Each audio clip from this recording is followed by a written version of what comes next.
After the birth of their child, my son and his wife hadn't contacted me, so I decided to visit their home out of concern. When I discovered the door was unlocked, I was shocked and rushed in, only to be overwhelmed by a strange smell that made me cover my nose with both hands. The room was filled with garbage, and the foul odor made it clear that this wasn't a normal situation. From somewhere in that cluttered room, I heard a baby's cry. Desperately, I called out my daughter-in-law Aretha's name and stepped further inside. Finally, I found her, and the sight made me scream. There she was, a crying baby in her arms, and Aretha herself was frighteningly thin. Recognizing me, Aretha moved her chapped lips. "Susie, this is Annalise. I finally get to introduce you." I held back my tears as best as I could. With weak arms, she showed me the baby named Annalise, and I gave her a gentle smile. "Aretha, you should get some rest. I'll take care of Annalise." "What, Susie?" What she said next left me speechless. I'm Susie, 46 years old. I live alone in an apartment in the city. I have one son, but we live separately. I divorced my husband, Ash, about 15 years ago. He was always fond of nightlife, and I knew that when I married him. I thought it was just a phase, something cute that he would grow out of once we had a family. But even after a few years of marriage and the birth of our son Elvis, Ash continued his excessive nightlife, which caused me a lot of distress. He was rarely home and always smelled of alcohol. When he did come home, he would often, in his drunken state, pick up our young son Elvis roughly, making me constantly worried. Naturally, he was not involved in parenting, so I took care of Elvis on my own. With him spending on drinking and gambling, our expenses piled up, and I had to work while leaving Elvis at daycare. I grew weary of this life and repeatedly warned Ash, but he never listened. When I pressed the issue, he would yell and raise his fist. One night, after losing at gambling, he became so irritated by Elvis's crying that he almost hit him. That was the last straw for me. I handed him the divorce papers and left the house with Elvis and a few belongings. From then on, I worked tirelessly to raise Elvis properly. Both my parents had passed away early, so I had no one to rely on. In addition to my regular job, I took on part-time work on weekends to make ends meet. It was physically and emotionally exhausting, but I kept telling myself that this was the path I chose and I couldn't let Elvis suffer because of it. Even though I felt guilty for leaving Elvis at daycare all day, I made sure to shower him with love whenever we were home together. On rare days off, we would go to the park for picnics, enjoying peaceful days even though our family situation was different. However, things started to take a turn for the worse when Elvis entered middle school. He had always been a bit mischievous, but he started hanging out with some bad influences, and his language and behavior began to deteriorate. He started coming home in the early hours of the morning, and while I had my suspicions about what he was up to, I couldn't bring myself to confront him. I felt guilty for taking Ash away from him and making him feel lonely when he was young. When he was finally caught riding a motorcycle without a license, I was beside myself with worry, but all I could do was give him the usual scolding. Naturally, he didn't take it to heart, and his behavior only got worse. He managed to get into high school, but he dropped out soon after. Finding a job for someone with no high school diploma and a record of bad behavior wasn't easy, but I couldn't just abandon my son to the streets. I pleaded with the manager of a construction company where I had some connections, and Elvis was given a job there. His work ethic was far from ideal, but due to a shortage of staff, the company kept him on until he turned 20. However, his boss mentioned with a wry smile that Elvis spent all his paychecks on beer and gambling, and I sighed deeply. I felt like a failure as a mother, unable to guide or even reach my son who was heading down a bad path. But I no longer knew how to relate to him. One day, as I was cleaning, the doorbell rang. I wondered if I was expecting a package as I walked to the door. When I opened it, I couldn't help but let out a gasp of surprise. There stood Elvis, whom I hadn't seen in years, with a petite girl with shoulder-length black hair beside him. As I stood there in shock, the girl bowed deeply. "Nice to meet you. My name is Aretha." The girl, who introduced herself as Aretha, was clearly younger than Elvis, still showing traces of youth. Still bewildered, I invited them into the house. In the living room, Aretha began to speak, and what she said nearly made me faint from shock for the second time that day. According to her, Elvis had been living in her apartment for some time. I knew he had been couch surfing, but I never imagined he had ended up staying with a girl younger than himself. I couldn't suppress a sigh at the thought. But the real shock was yet to come. Aretha revealed that she was pregnant with twins. She was wearing loose clothing, so I hadn't noticed, but her belly was already quite prominent. The purpose of their visit was to inform me of this. Apparently, Elvis had said, "Telling my mom is nonsense." But Aretha had insisted on coming to see me. Holding my throbbing head, "Should I come with you to meet your parents?" I asked Aretha. I couldn't imagine Elvis handling such a task on his own. But Aretha, with a troubled look, shook her head. "I grew up in foster care. I don't know my parents." I was shocked, realizing she had no support system. In a panic, "How far along are you?" I asked. But she just tilted her head in confusion. My anxiety increased. I tried another question. "What did the doctor say?" Aretha replied, "I haven't been to a doctor. I haven't even caught a cold." I cautiously asked, "Haven't you seen an OBGYN?" Aretha nodded. I almost fainted again, but managed to stay on my feet. Quickly looking up the nearest OBGYN on my phone. There was an obstetrician within walking distance that was still accepting patients, so I told Aretha about it and took her hand, suggesting we go together right away. Aretha, though puzzled, nodded and stood up from her chair. Then, dutifully, she informed Elvis, who had long since disengaged from the conversation and was engrossed in his game, that we were heading out, and followed behind me. He didn't even look up from his game screen. So, we arrived at the obstetrician's office. After about 30 minutes of examination, the doctor mentioned that Aretha was around 6 months pregnant. I listened intently to the doctor's voice as they explained the precautions and advice. Maybe influenced by my seriousness, Aretha nodded frequently as she listened to the conversation. After leaving the obstetrician's office, we went straight to the city hall to get her maternity handbook. While I was handling the paperwork, Aretha, following my instructions to stay still, held the handbook with a look of awe in her eyes. Aretha thanked me repeatedly, and I took the opportunity to ask something that had been on my mind for a while. "Why are you with Elvis, Aretha? You're such a good person, but Elvis is not exactly a good guy, is he?" Aretha laughed shyly and replied, "When he came to the auto body shop where I worked, Elvis told me I was cute. That's when I fell in love with him." Seeing her touch her blushing cheeks and smile, I felt a pang of concern. She seemed very innocent, almost naive in a way. In contrast, Elvis didn't appear to be the type to support or compensate for her shortcomings. But he decided to keep his thoughts to himself and just smiled quietly, not wanting to burden a pregnant woman. Then, with genuine feeling, he said, "If you ever need anything, or even if you don't, feel free to reach out anytime." Aretha's eyes widened in surprise, and then tears began to fall from her big eyes. I laughed and hugged Aretha. From that day on, "Susie," she started calling me.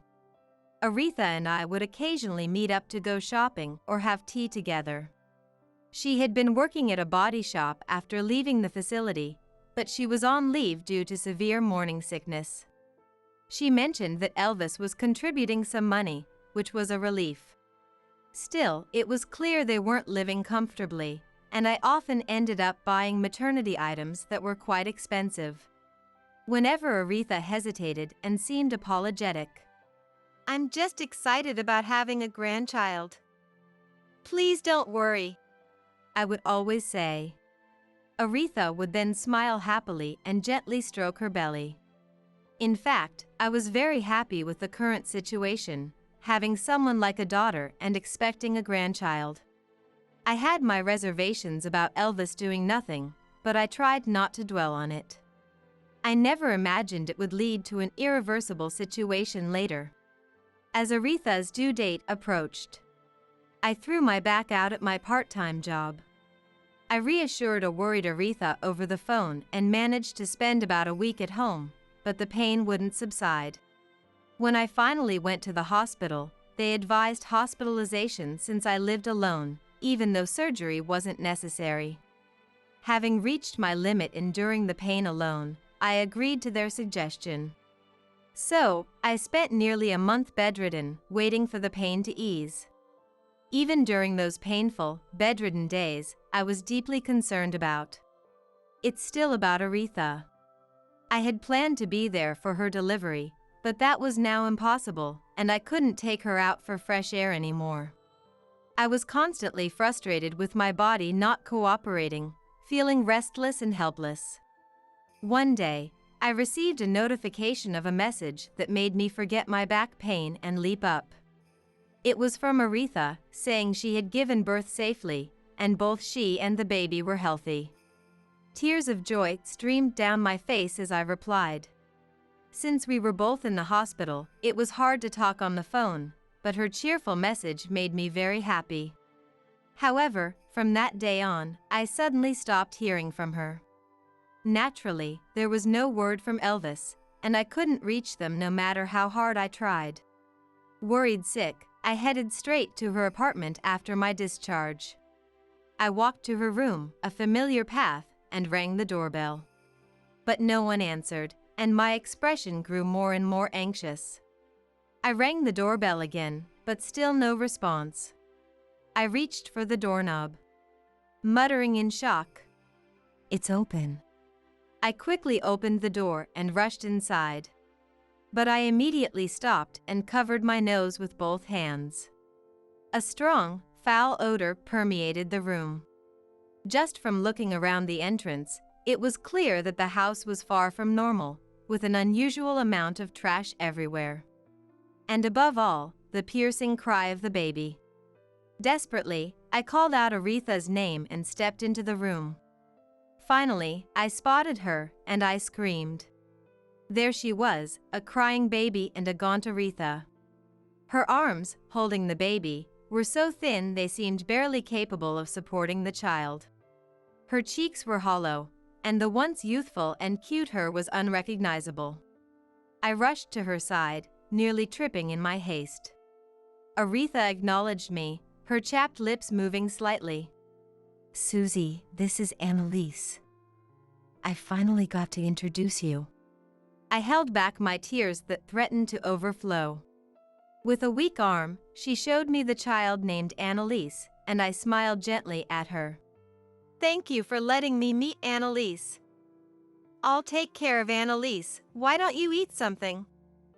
I brought a lot of food," I said, taking Annalise from her. Annalise, unlike Aretha, looked very healthy. Aretha, hearing my words, stood up unsteadily. She was so shaky that I hurriedly stopped her. "Aretha, I think you need to get some sleep first. You have dark circles under your eyes." To my surprise, Aretha looked shocked. She then said to me, "Is it okay for a mother to sleep?"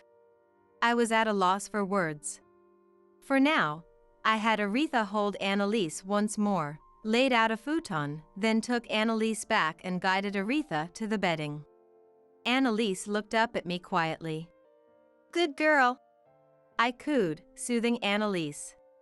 Once Aretha was lying down quietly, I asked her, "Did someone tell you that mothers can't sleep?" Aretha responded, "Elvis said that raising a child means a mother must sacrifice her sleep," she said, her shoulders drooping in defeat. She was depressed because she couldn't live up to what Elvis said. Suppressing my anger toward Elvis. "Where is Elvis now?" I asked. Aretha replied, "Probably at the casino. He's always there." Uncertainly. I wanted to curse myself for lying idly in the hospital until yesterday. A swirl of emotions rose within me, but for now, I kept my face composed, knowing she needed rest. Just as I was about to tell her to rest, I heard the front door open with a clatter. "Hey, I'm home." Elvis stormed into the room with heavy footsteps. At the same moment, Annalise in my arms began to wail loudly. Elvis's angry voice approached. "Hey! Shut that kid up! Make her stop crying!" Aretha's face turned fearful at the sound of his voice, and she started to get up. I restrained her with one hand and handed Annalise to her. Then, I faced Elvis, who barged into the room, still yelling. Elvis, not expecting to see me there, was momentarily taken aback. But he quickly recovered, scowling at me with raised eyebrows. His face overlapped with the image of my former husband. I clenched my fist tightly. I never want to regret it again. I opened my clenched fist and swung it wide. A loud slap echoed through the room. Elvis stood there, holding his slapped cheek, stunned. It was the first time I had ever raised my hand against him. He probably never imagined being hit by me. Still in shock, I snapped at Elvis. "You're the worst. Babies need constant care, 24/7. And you just left everything to Aretha. What's wrong with that? My mom raised me alone. I don't need to do anything." Hearing Elvis say that left me stunned. I never showed Elvis my weaknesses, never complained or whined in front of him. Sure, I was cutting into my sleep time, and Elvis must have sensed that, even when he was little. But this is the result. A single tear slid down my cheek. Elvis looked shocked. I see, this was the first time he'd ever seen me cry. I gathered all my strength to keep my voice from trembling and began to speak. "We're all human, Elvis, me, Aretha, even your mother. We all have our breaking points. I couldn't have raised you alone.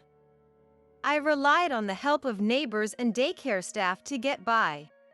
Even if he was young, he must remember the daycare and the kind neighbors who were good to him. Elvis mumbled. "Just because I went through it doesn't mean Aretha should have to. We're different people." I heard Aretha's soft sobs from behind me. I looked Elvis straight in the eyes, choosing my words carefully. There are people who can't raise their children due to various circumstances. And in those cases, it's always the mothers who get arrested. The mothers are the ones held responsible. Doesn't that seem wrong to you? I asked Elvis. I spoke slowly and carefully, hoping my words would reach my son.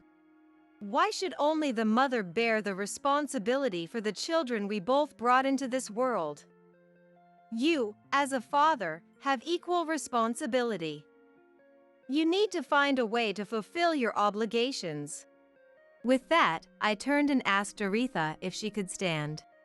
I wanted to let her rest, but it wasn't safe for her and Annalise to stay in that room any longer.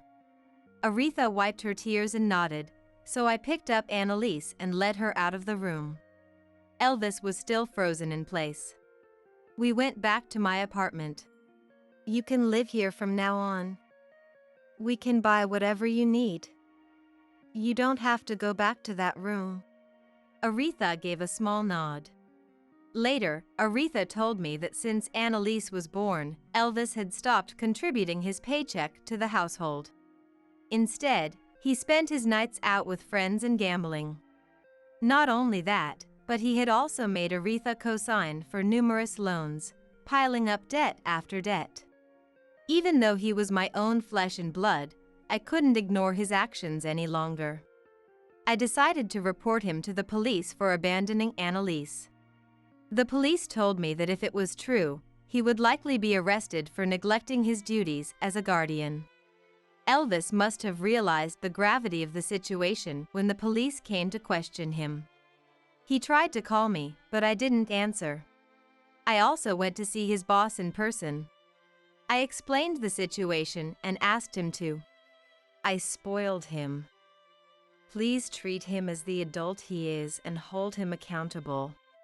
I bowed my head slightly. The CEO nodded sternly. In the end, he was immediately fired from the construction company.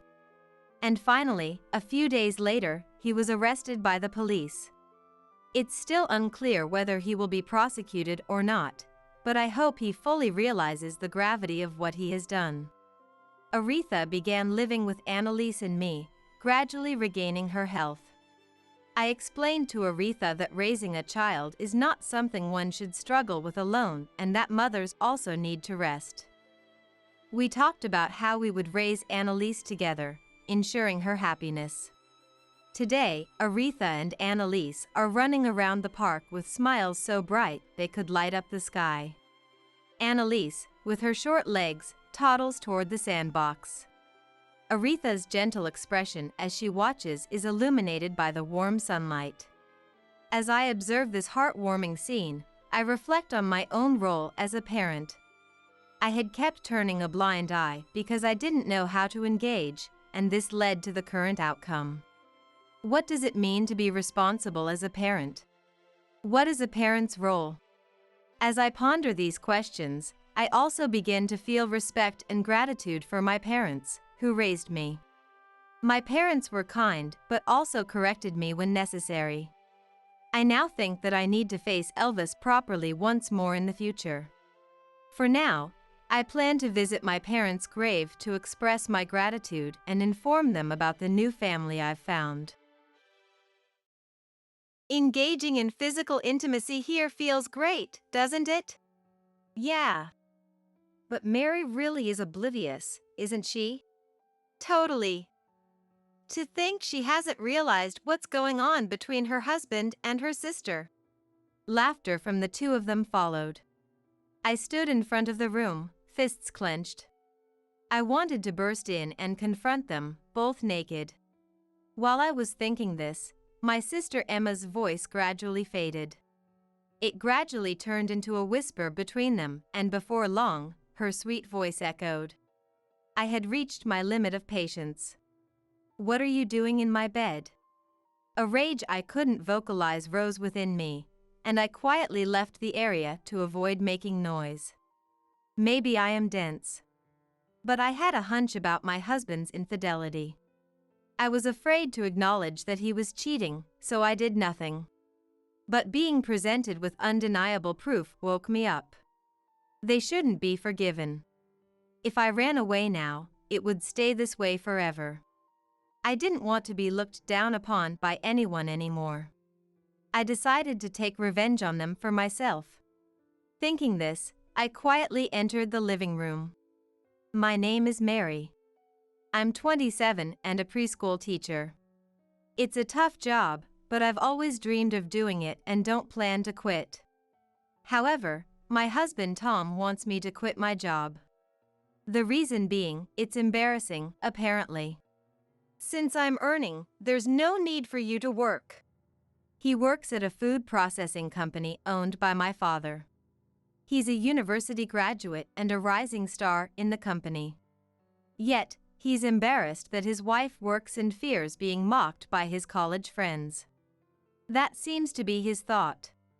Ironically, my sister Emma has said the same thing. But in her case, it felt more derogatory. Clumsy working as a preschool teacher? That's laughable. You better quit soon. Complaints from my husband, and condescension from my sister. That's my daily life now. But being looked down upon by Emma isn't new. Emma, with her elegant features like our mother, has always looked down on me, who is average looking. You really have nothing going for you. Below average in looks, and not a hint of dexterity. That's not true. What? Don't you dare talk back to me. Just listen quietly to what I have to say. How many times we've had this conversation. And similar things were said by those around us. Emma is beautiful like Mom. You two don't look much alike, do they? That's what I'd always hear, wherever I went. While it's true that she has elegant features, it's not like I'm unattractive. I just take after our father. I wanted to retort that, but my inability to speak well prevented me from doing so. In the end, she was always the one everyone doted on. Even my mother favored Emma, who resembled her. There's a clear incident that shows this. It happened when I was in elementary school. One holiday, while Dad was out at the convenience store, Mom said to Emma, "Emma, shall we go buy some clothes?" "Really? Yay!" Emma was thrilled. I hesitated for a moment, hoping, but when Mom looked at me, she said with a cold gaze, "You don't need clothes, do you, Mary?" I averted my gaze hesitantly. Then, Mom looked at me sharply. "You don't need them, right?" "Yes." "Oh, that's too bad. Since Mary doesn't need any, we'll go just the two of us." And so, Mom left with Emma, leaving me to stay home alone. Soon after, Dad came home. Surprised, he asked why I was alone. Mom and Emma went to buy clothes. I nearly burst into tears. Seeing my state, Dad immediately understood. He had probably sensed that Mom favored Emma. Dad confronted Mom when she returned. And Mom began to cry and make excuses. Mary said she didn't need any. She was just being considerate. You should know that. I don't understand what you are talking about. Mom retorted sharply. Dad was disappointed with her attitude. Mary, next time, let's go out together, okay? Yeah. Since that day, Dad has always been more attentive towards me. However, Mom's attitude remained unchanged. She always favored Emma. Honestly, I had given up. But it seemed my father hadn't. One day, he brought a woman home. She was a relative named Kate. Kate was supposed to live alone as she entered college, but our relatives were worried, so my father took her in. Nice to meet you, Mary. Yeah. The idea was, with a relative in the house, my mother couldn't ignore me as easily. I later found out that was my father's intention. With Kate's arrival, my mother and Emma's attitudes visibly changed. Whenever Emma made a snide remark to me, Kate would scold her. Emma, it's not nice to say that to Mary. You're a good girl, Emma, you understand, right? Emma would sulk at her words. She was displeased, but seemed unable to voice her complaints directly. My mother was the same. She was pointed out whenever something happened. For example, when my mother prepared snacks only for Emma, Kate said, "Oh, snacks just for her?" No. Mary's is coming up next, right? My mother grimaced at Kate's words. She couldn't say there wasn't any for me. If she did, it might get back to my father through Kate. Fearing that, my mother reluctantly said, Yes, of course. I'm about to prepare it now. Just wait a moment, Mary. Reluctantly, my mother opened the fridge and placed a snack in front of me, just like hers. That's how Kate saved me many times. I often thought it would have been nice if she was my real sister. I was 10 years old at the time and thought so many times. She was 8 years older, a bit of an age gap. But in my heart, Kate had become my sister. And that feeling only grew stronger. Eventually, I couldn't hold back and confided in Kate. "Hey, Kate. Can I think of you as my real sister from now on?" "Of course," she said with a smile. But this angered my mother. "You're deceiving Mary, aren't you?" "Huh? What do you mean?" "Telling Mary she can think of you as her real sister. What are you after?" My mother confronted Kate harshly. Of course, Kate had nothing to feel guilty about. She responded calmly to my mother.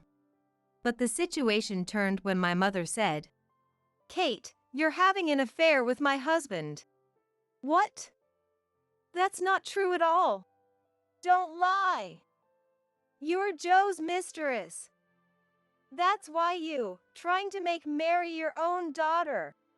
My mother berated Kate. And her voice was loud enough for the neighbors to hear. Of course, there was no truth to my father having an affair with Kate. But it did affect how we were seen by those around us. Indeed, rumors spread in the neighborhood that Kate was my father's mistress. Reluctantly, my father had to send her away from our home. Once Kate left, everything quickly went back to how it was. But there was one change. My parents' relationship worsened. "Bringing a mistress into our home is the lowest of the low. I've told you many times, Kate is. She's a relative, right? I'm tired of that excuse." My mother turned away. My father seemed at a loss. With her gone, the hostility towards me intensified. Unable to bear it, I decided to leave home as soon as I graduated high school. After that, I worked part-time jobs while attending community college and then obtained my preschool teaching certificate. Even after becoming a preschool teacher, I continued to stay away from home. Going home meant facing snide remarks from my mother and Emma. I was concerned about my family's company. But with Emma there, it shouldn't be a problem. Feeling bad for my father, I told him this over the phone. He simply said he understood. It seemed he understood my feelings. Relieved, I devoted myself to my job as a preschool teacher. Years passed, and then one day, I received a call from my father. "Mary, do you have someone you're thinking of marrying?" "What's this all of a sudden, Dad?" Well, actually. My father's story went like this. Not long ago, he went for an annual physical examination. Though he wasn't found to have any illness, a relative who went with him was diagnosed with something. That's when my father thought about the need for a successor for his company. The company needs a successor. My father's company was started by my grandfather. Furthermore, it grew to its current size with the help of relatives. However, it's not a family business. It's just that it has been supported by relatives. Meaning, if something happens to my father, someone must take over the company. Naturally, there are options for a capable person to become the president, but my father wants his own child to inherit it. So, marriage, huh? Emma can't be trusted, but how about you, Mary? With one of our capable employees? My father's voice sounded unusually serious. He seems quite concerned about the annual physical examination. Then I'll just meet him, that's all. Okay, then the schedule is. It seemed my father had already decided on a schedule. Eventually, I agreed to meet someone from the company as my father suggested. I thought I'd just meet him and then find a way to decline politely. But my plans were thwarted because my mother started pushing for the marriage. For some reason, my mother encouraged me to get married. This is a good opportunity for the introverted Mary. There's no reason to refuse, is there? But, do you have someone else in mind? I had no choice but to remain silent at my mother's questioning. Unable to refuse, I ended up dating him. I'm sorry. My mom is quite pushy. No, I'm more than happy to be with a beauty like you, said Tom, the man I was introduced to, with a smile. I returned a forced smile. He's kind, and according to my father, he's a fast-rising star in the company. I'm not sure, but is this what marriage is like? People around me always praised Emma, so I was hardly ever complimented myself. But he called me beautiful. Even if it was just flattery, I might not meet someone like him again in the future. So, I thought maybe I could marry him. And I married Tom. We started living together at my parents' house, as my father wished. I didn't like it, but Emma was living alone. I only had to endure my mother. So, I thought. But I soon regretted my naive judgment. As soon as we got married, Tom's attitude changed drastically. Quit your job as a preschool teacher. Why? I love my job. I'm going to succeed and become the president. It's embarrassing for the wife of a future president to work. His tone was gentle, but what he said was quite harsh. Don't work like a poor person. Act like a wealthy one. I felt like I could see through Tom's unspoken feelings. My affection for him quickly cooled. Within a few years, I felt nothing for him. That's why our marriage was full of misunderstandings. Now, we just think of each other as roommates. Even though we're only technically a married couple, I can't let Tom do as he pleases. On the other hand, if he's cheating somewhere, I wish he would just do it. If I could catch him cheating, I could end this relationship immediately. But thinking this way might mean I've completely lost any affection for him. Even though I think this, I'm afraid to make it clear.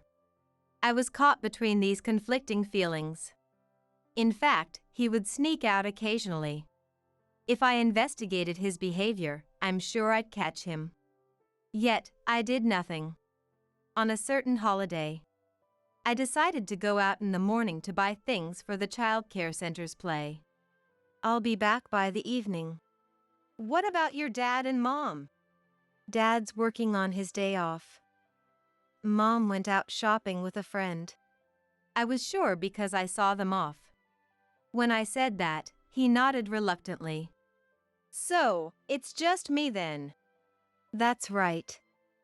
Take care of the house, please. Yeah. Tom said reluctantly, scratching his head as he went back to his room.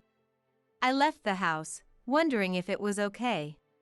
I headed to the nearby dollar store.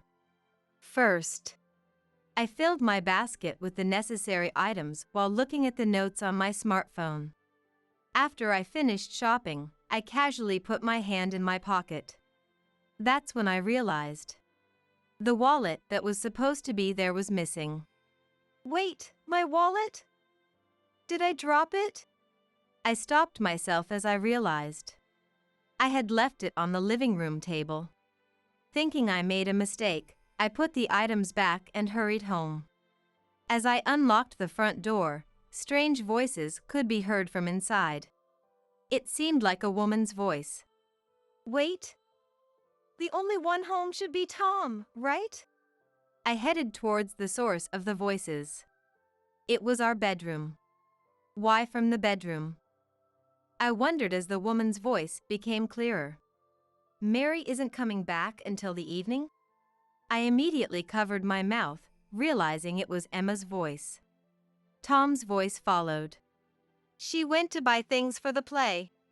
Then we have until the evening to enjoy ourselves. If you look closely, you'll see that the door is slightly open. Peering through the slightly ajar door, I saw Emma and Tom inside. The two of them were on the bed, not wearing any clothes. Tom and Emma were having an affair.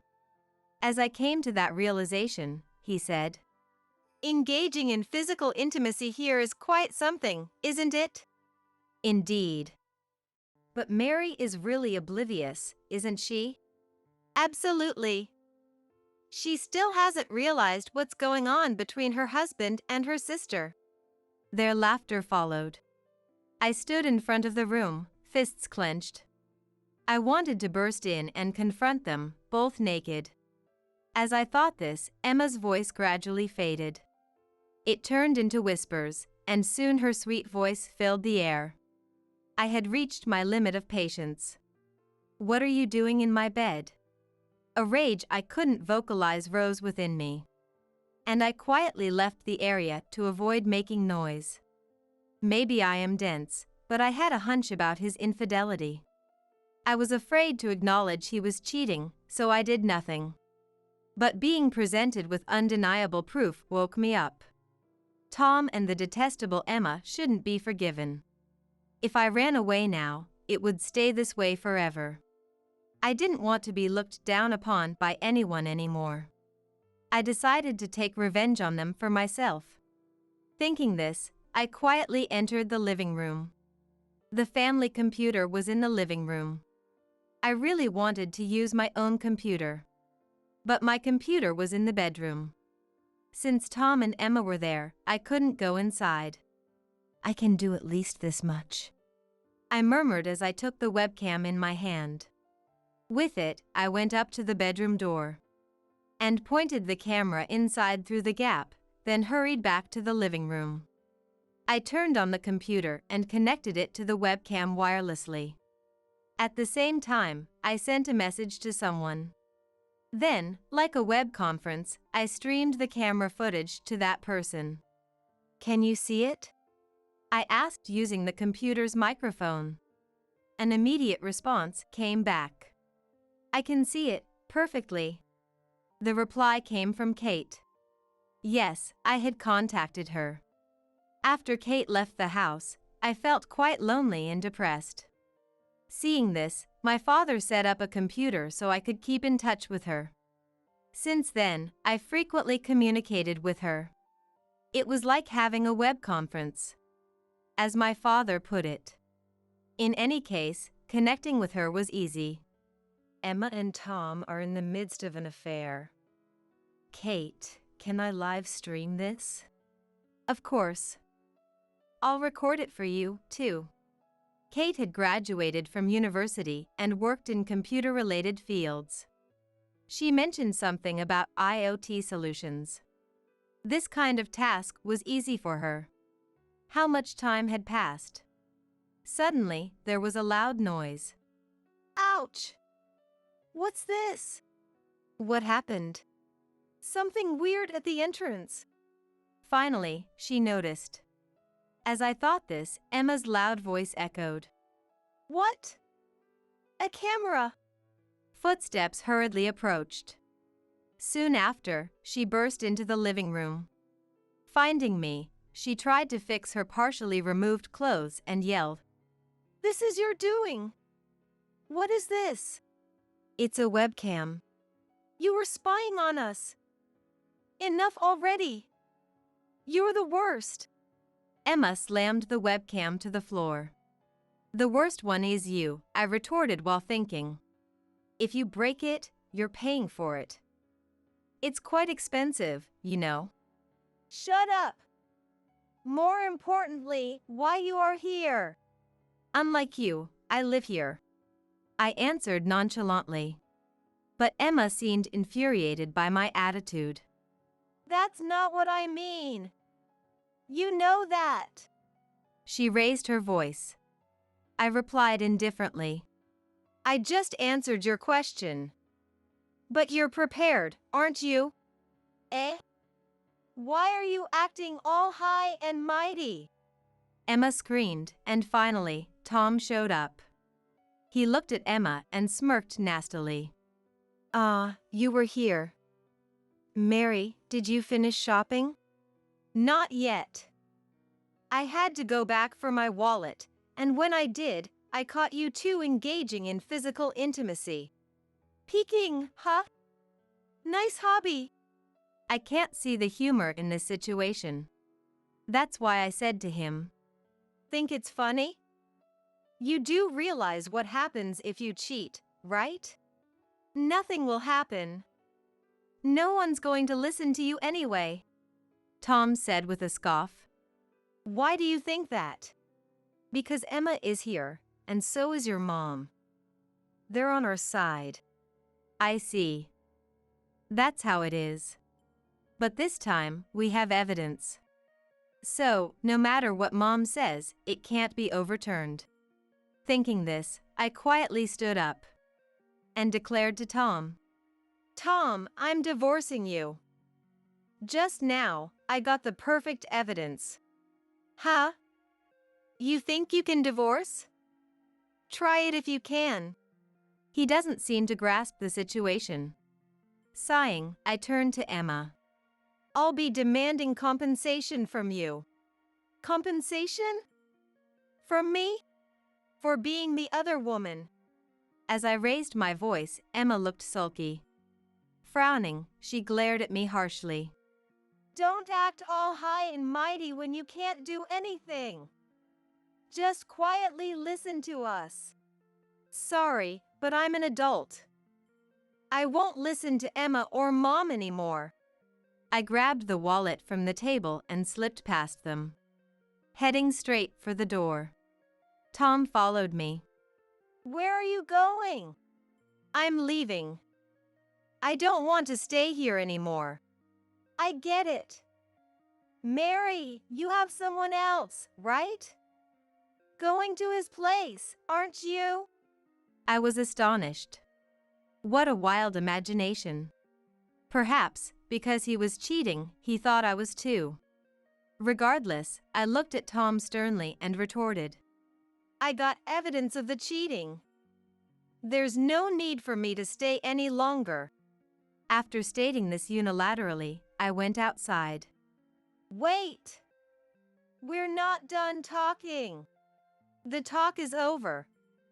I'm divorcing you, Tom. We'll have a discussion later about this."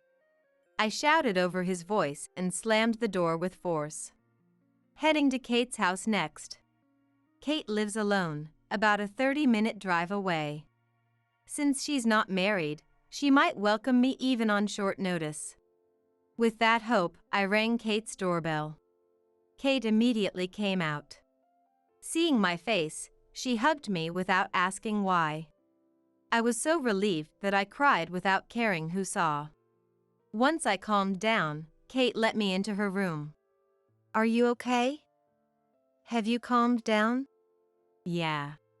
It must have been tough. But it might be even tougher at home." Not understanding why Kate was laughing, I asked her, "What do you mean?" Well, actually. Kate started to explain, barely containing her laughter. The story goes back a bit. Right after I contacted Kate, she started recording their engagement in physical intimacy. Then, Kate received a call from someone. The caller was a work contact, wanting to discuss work. After quickly finishing the work conversation, the person apparently sought personal advice from Kate. That's when Kate had a brilliant idea and did something quite bold. "This broadcast?" Yes, I recorded Mary's stream and shared it with that person too. "So, a complete stranger saw it?" Embarrassed, I covered my face with my hands. I hadn't intended to go that far. At that moment, Kate patted my back. It wasn't a stranger I shared it with. It was your dad. "My dad?" As I asked again, Kate started laughing and explained. She works at an IoT solutions company. It's a company that solves various problems through the internet and devices. Dad was interested in IoT solutions and had been consulting with her about her company. So, it was half work, half personal. But the work talk ended quickly. Then, Dad asked about me, noticing that things weren't going well between Tom and me. Hearing this, Kate had an idea. The cause was undoubtedly him, because the evidence was right there in front of us. Thinking this, she prefaced it by showing the video. "This is what's happening right now." Kate sends the video I was streaming to my father. My father watched the video silently. After a while, when Emma broke the camera, my father said this to Kate. Take care of Mary if she comes. That's all he said before cutting the communication. What happened after that, I don't know. But he probably went back home. Kate said so. At that moment, my smartphone rang. It was my father who contacted me. He said me to come back home. It was a message from my father saying, of course, I didn't want to go back home. But if my father says to come back, it means some resolution must have been reached. I'll go with you, Kate said, and that made me feel prepared. Kate and I went back home together. When we got home, Emma and Tom were being made to reflect in the living room. In front of them was my father, furious. I softly spoke to my father. Dad, I'm home. I was waiting. These two have something they want to say to Mary. My father stared at Emma and Tom. I'm sorry. It was all my fault. Tom deeply apologized. Emma, next to him, also apologized deeply. I'm sorry. I won't do it again. Please forgive me. Emma was crying, which was rare. I felt a bit relieved. What will you do, Mary? Forgive them or not? My father asked me. But the answer was already clear to me. There's no way I can forgive them. I'm going to divorce and I'll demand compensation from both. Wait a minute. I don't have any money. That's your problem, not mine. Please, wait. Emma began to make a fuss. But when my father scolded her, she suddenly became quiet. How could that arrogant Emma change so much while I was away? I was so surprised I couldn't continue. While I was thinking, Tom said, Mary, please reconsider the divorce. No. Don't say that. Without you, I won't have a place in the company anymore. Tom started crying. He looked like a child. What do you mean? I looked back at my father, who then explained while looking intently at Tom. We've been favoring him because he was Mary's husband. What will people think if that's gone? I see. People will think Tom messed up. That's the end of it. Of course, that doesn't mean he'll be fired from the company. But an isolated ex-husband, what happens to him is clear without saying. No one will lend a hand carelessly. Tom cried and clung to me, but there was no reason for mercy. So, I said to the crying Tom, too bad. Maybe look for a new job? Wait. Please, let's start over. Okay? No. I've decided to divorce. I shook off his clinging hand. The moment I did, he collapsed on the spot. After that, the video of engaging in physical intimacy became the deciding factor, and Tom and I officially divorced. Of course, with clear evidence, I could demand a hefty compensation. I also demanded compensation from Emma. She resisted, but she was powerless in front of that evidence. Most of the process was left to the lawyer. Because I had preparations for a childcare center's play and daily work. Working was actually more distracting. I was prepared for some disputes, but the divorce went surprisingly smoothly. Maybe it was thanks to the lawyer. I felt relieved. Then, one day, a parent named Ben approached me at pickup time. Mary, can I have a moment? What is it? Recently, I've been seeing a strange person around the childcare center. It seems there's someone watching the childcare center. Other parents are scared too. It's better for the childcare center to take action before any harm comes to the children. That's what he told me. I was just surprised. I didn't know. What does the person look like? Like a suspicious man. Before things get worse, I thought we should take measures. So, I immediately consulted with the principal. The principal listened to my story and consulted with the local police right away. The police promised to increase patrols. Yet, that alone wasn't enough. I worked with other caregivers to alert the parents, hoping that would make the person wary. A few days later, during pickup time, a man's loud voice came from the street in front of the child care center. Hey! What are you doing here? Stop! Startled, I instinctively protected the children. The principal got the children inside the building. Once the children's safety was assured, I looked out the window towards the street. What are you doing here? The loud voice was Ben's. He seemed to have come to pick up a child. In front of him was a person wearing a black hood, looking suspicious, holding a camera. The appearance was dubious, maybe a pervert. The principal must have thought the same and had called the police. At that moment, the man retorted to Ben. Not really. Hearing that voice, I was struck with realization. That voice. Tom? Thinking so, I strained my eyes to look at the person under the hood.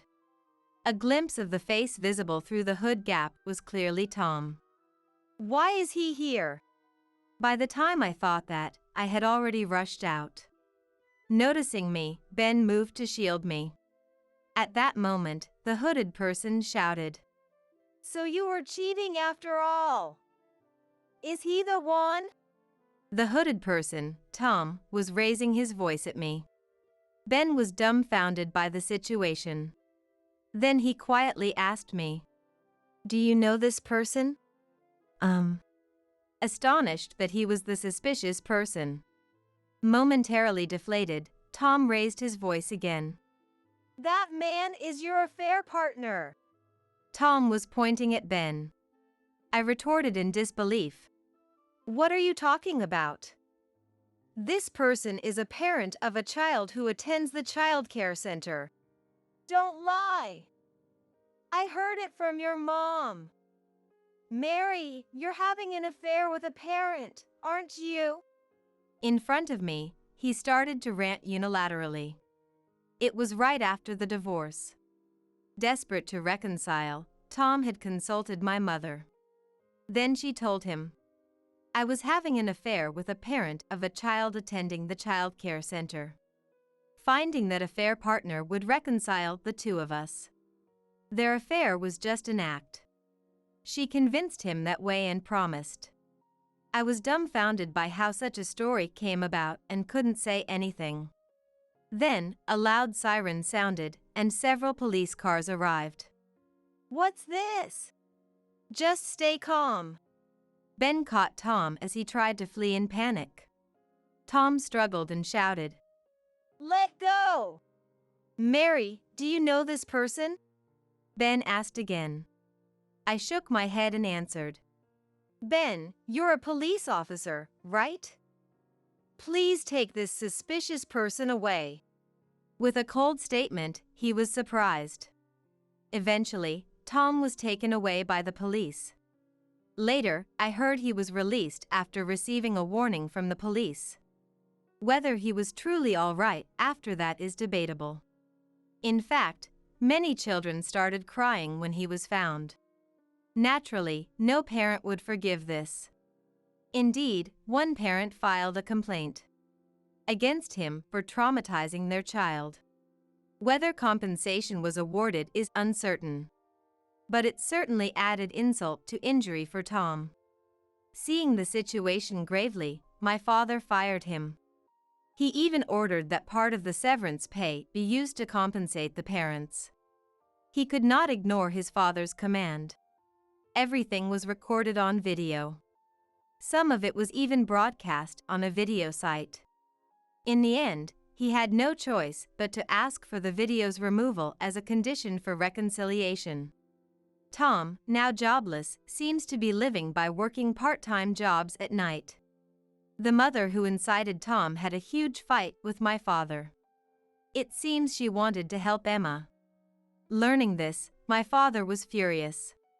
And then he said to her, Why do you always antagonize Mary? I can't stand this anymore. We're getting a divorce. Thus, my mother was kicked out of the house. Losing a place to go, she ended up crashing at Emma's room. But she had just quit her job because of the rumors at work about being sued for compensation due to the affair. Naturally, Emma tried to kick her out immediately. However, she wouldn't be ousted easily, because Kate had spread the story of the divorce among the relatives. Seen as the bad woman who only doted on one daughter. Among the relatives, that was my mother's reputation. And Emma, too, was labeled as the worst woman for stealing her sister's husband. With no relatives to turn to, the two had to support each other. Eventually, they decided to support each other with part-time janitorial jobs and moved into a small apartment together, so I heard. As for me, I continued working as a childcare worker. The incident with Tom had caused trouble at my workplace. Initially, I intended to quit. But I was persuaded to stay by the parents. That's why I'm still working as a childcare worker. Thinking about remarriage or dating is out of the question for now. But if a good opportunity arises, I might consider it seriously. Mary, are you having any troubles? No, rather I'm sorry for the inconvenience the other day. If you ever have any troubles, I'm always here to listen. I'm single and have plenty of time. When he said that, I felt a little happy. Maybe this is what love is, but that's a secret for now. You can walk from here to the hospital, right, Jessica? My husband Mark said this as he incredulously helped our daughter Jessica out of the car. To my surprise, my mother-in-law Sandra casually took the passenger seat, and Mark settled into the driver's. Well, that settles it. I made up with Dad. We're off to enjoy a reconciliation trip to Hawaii, just the three of us. With those words, they drove away. What just happened? I was so shocked by the abruptness of it all, I was at a loss for words. I'm sorry. Jessica's hoarse voice snapped me back to reality. Suddenly, nothing else mattered, and I immediately hailed a taxi to take Jessica to the hospital. That was all I could focus on. And I was burning with a rage I vowed never to quench. Mark and his mother had no idea I could take such bold action. In my heart, I swore revenge on them for disregarding our family. My name is Linda. I'm 42 years old and work as a nurse. My husband Mark is 45, just an ordinary office worker. Our daughter Jessica, just turned 10, is a quiet girl who prefers reading alone at home or during school breaks. Given my profession, I rarely mingled with the opposite sex, and I was so focused on my career that I never even attended parties. Then, just as I turned 30, a friend insisted on not going to a singles party alone because she was nervous. Though I wasn't interested, I decided to accompany her. That's where I met Mark. He laughed about prioritizing work over his personal life and somehow missing the chance to marry. I felt a strange kinship, and before I knew it, we had exchanged contact information. Talking to him, I found him to be a kind man, dedicated to his work, with a stable income. He was understanding of my irregular nursing hours, and there was no denying I was drawn to him. He felt the same. I want to know more about you, Linda. I was thrilled by those words. Thus, we began to grow closer, entering into a relationship with marriage in mind, and we got married when I was 31. Almost simultaneously with our marriage, I got pregnant with Jessica and gave birth at the age of 32. We both agreed that one child was enough, so we didn't try for more. 10 years have passed, and now, an appalling menace looms over me. One day, Mark blurted out something unexpected. Mom is coming over tomorrow. So, yeah, please take care of that.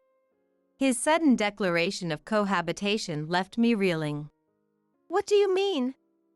I'm caught off guard with your mother suddenly coming to stay. I asked, my voice strangely high-pitched, seeking an explanation. According to him, it seemed there had been a fierce argument between his father, Daniel, and his mother, Sandra, during which Sandra declared she was leaving and began packing her bags. Naturally, the only place for her, in her 60s, to go was to her son Mark's. That's why she suddenly announced she would be coming to our house the next day. Honestly, I had always thought cohabiting, even with one's own parents, was impossible. I protested strongly. Just because you had an argument with your father, you're coming to our house as if running away? What about our circumstances? Please, reconsider. He seemed particularly displeased with my retort, replying with a disgruntled face. Is living with my mom that unbearable? I never thought you could be so cold. I couldn't bring myself to say of course it was. His expression was too intimidating. And I shrank back, swallowing the words I had almost said, instead glaring back at him. Thinking I wouldn't retort, he looked smug. Don't bother resisting from the start. Just get the room ready for Mom to use, he said. First of all, this house is rented, so we'd need permission from the owner or management company to add another occupant. The lease is in my name because I get a housing allowance, so naturally, it would be up to me to handle this. With 3 of us living here, one room is used by Jessica, and the other is our bedroom. There's no spare room available under the current circumstances. I said this, and to my amazement, he responded with a calm demeanor. Then, let's move Jessica to the living room for her studies and such. It'll also allow us to make sure she's doing her homework, and I think that's a good idea. She's still in elementary school, after all, she doesn't really need her own room. So, Jessica will be spending her time in the living room for a while. His appalling rationale made me dizzy. Why would you say something like that? Do you prioritize your mother over your own daughter? Huh?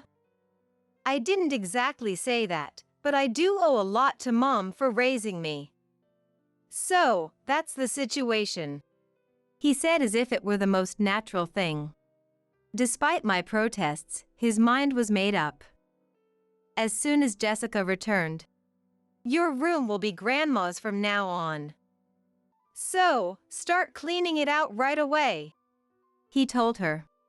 I rushed to intervene, but Jessica said, "It's okay," and began moving her belongings to the living room. Watching her from behind, my heart ached, and at the same time, my hatred for him seemed to swell. Lately, he had not been contributing to the household chores or finances, and his return home had been growing later and later. I had been patient because Jessica was only 10, but today's attitude seemed to make my decision clear. And the next day, as scheduled, Sandra arrived at our house in the evening and began yelling. What is this room? Mark, are you sane? Expecting someone to live here is ridiculous. Just as Sandra arrived, our neighbor was returning home too, casting curious glances our way, prompting me to apologize hurriedly. Upon contacting the management company, I was told that no special procedures were necessary for a short-term stay, just a report was enough. So, honestly, I was hoping Sandra could return home as soon as possible, ideally within 2 weeks. However, my wish was shattered. First, there was the large suitcase Sandra brought, indicating she planned to stay at least a month, which was disheartening. Sandra, ignoring me, entered the room unabashedly, looking around as if surveying the place. Then she opened the refrigerator without permission. What is this? There's nothing in the fridge. Do you think Mark and your granddaughter can get any nutrition from this?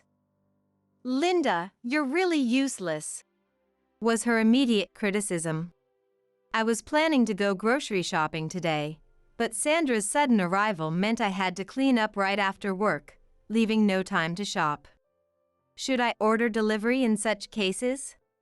Lately, Mark prefers delivery over my cooking, constantly making sarcastic comments, and I've just been dealing with it. Sandra, shall we order something for delivery today? I asked, forcing a smile. Yet, Sandra complained even about this. Huh? I won't allow delivery. A mother or wife who doesn't cook is worthless. Go shopping right now and make sure you prepare both dinner and dessert.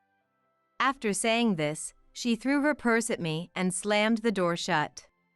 Soon, the sound of the TV blasting and Sandra's loud laughter from inside made me sigh. I couldn't even count how many times.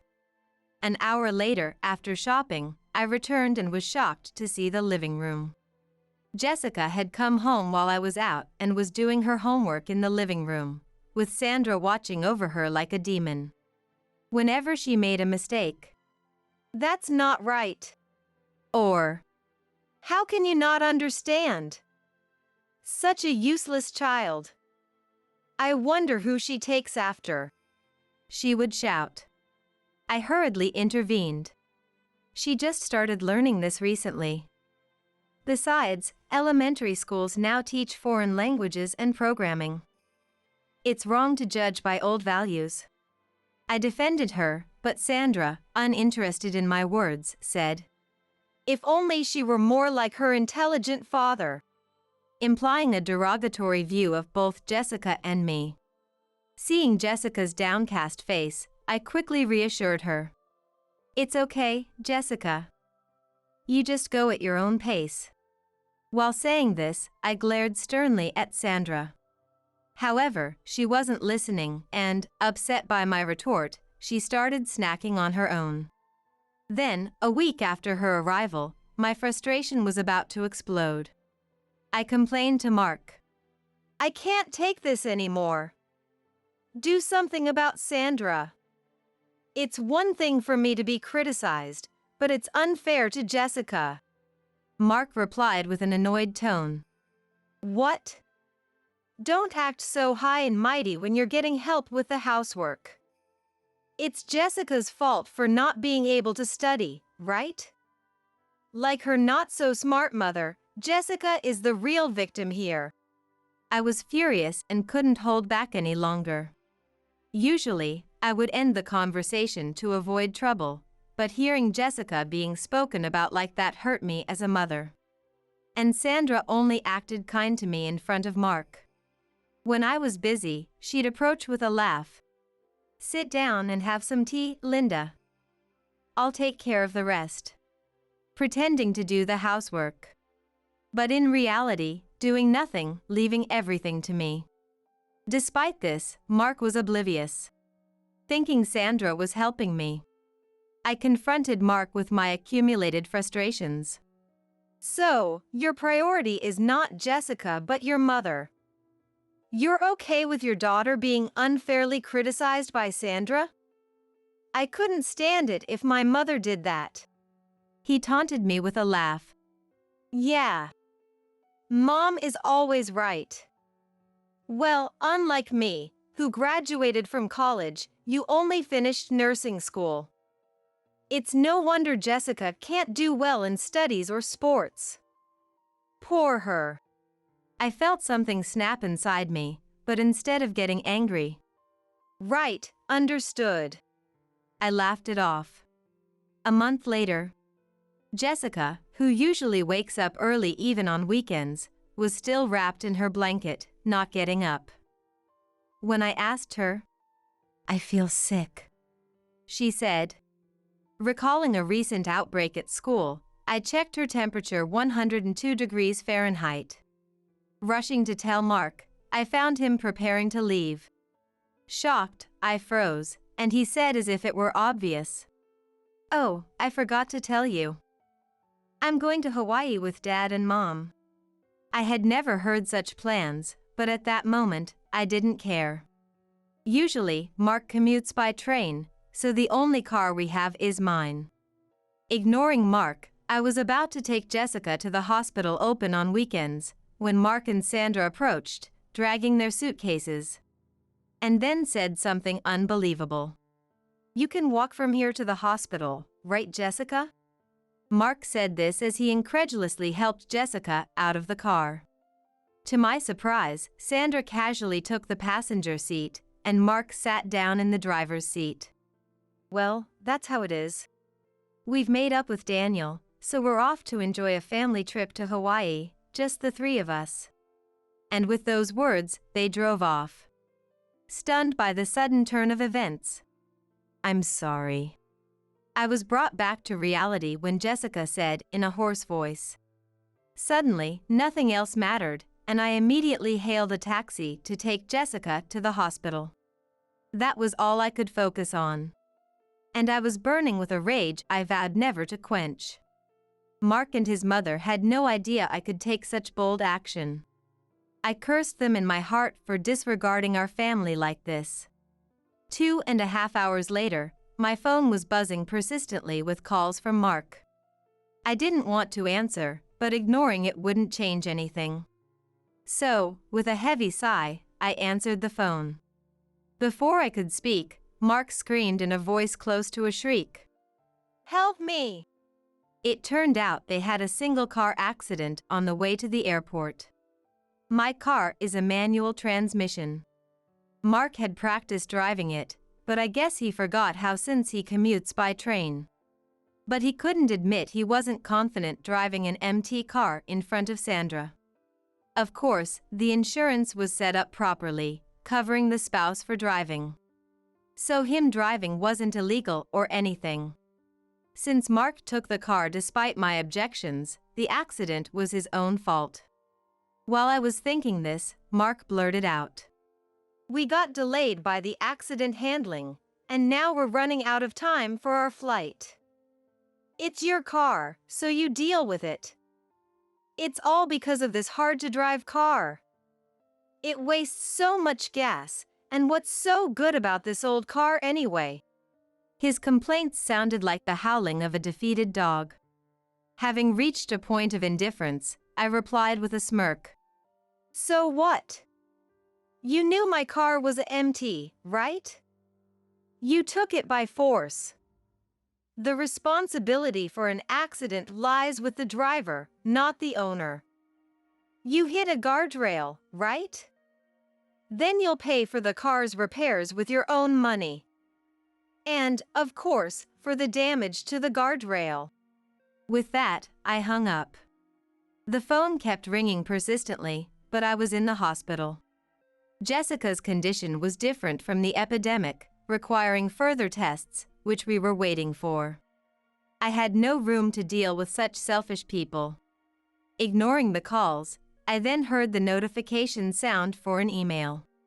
Seeing that I wasn't answering the phone and had switched to messaging, I checked my mobile phone and my brows furrowed at the sender's name. I thought Mark's parents had joined forces with him, but while Sandra was desperately asking for help, Daniel's message was inquiring what had happened. Replying only to Daniel revealed a shocking truth. Daniel said, I hadn't even heard about any trip to Hawaii. I was enjoying my time with my gateball friends today.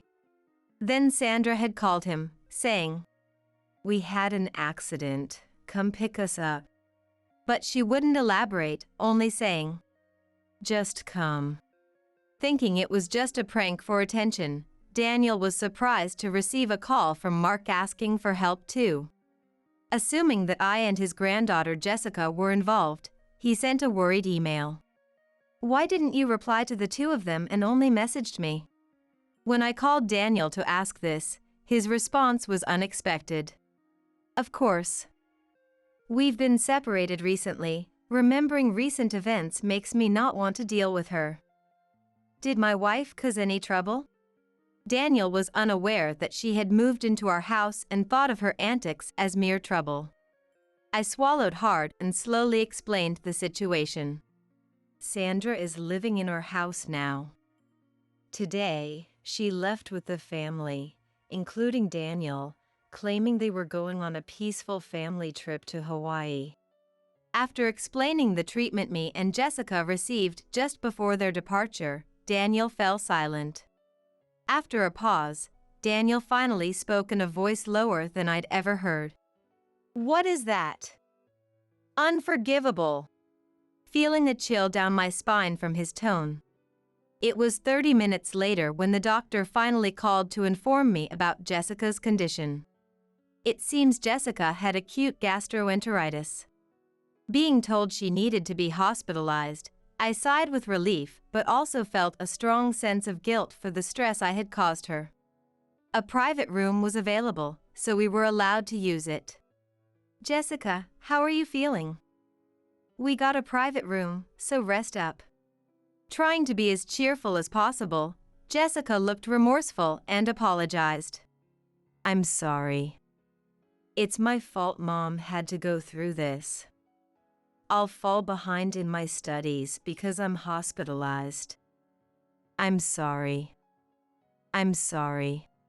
I rushed to her side and hugged her gently. I'm not raising you because you're good at studying, but because you're my precious child. Just be yourself, Jessica. Then, after Daniel arrived at the hospital, Jessica, who has always adored her grandpa, was delighted. Daniel also seemed happy, chatting away with Jessica about a painting contest she had won and how he bragged about her to his gateball friends. That's when the peaceful time was interrupted by a call from Mark and Sandra. You didn't help us, and we missed our flight. The whole trip is wasted, and we can't get a refund. You owe us for 3 people's travel expenses. Sandra joined in. It was a chance to reconcile with Daniel.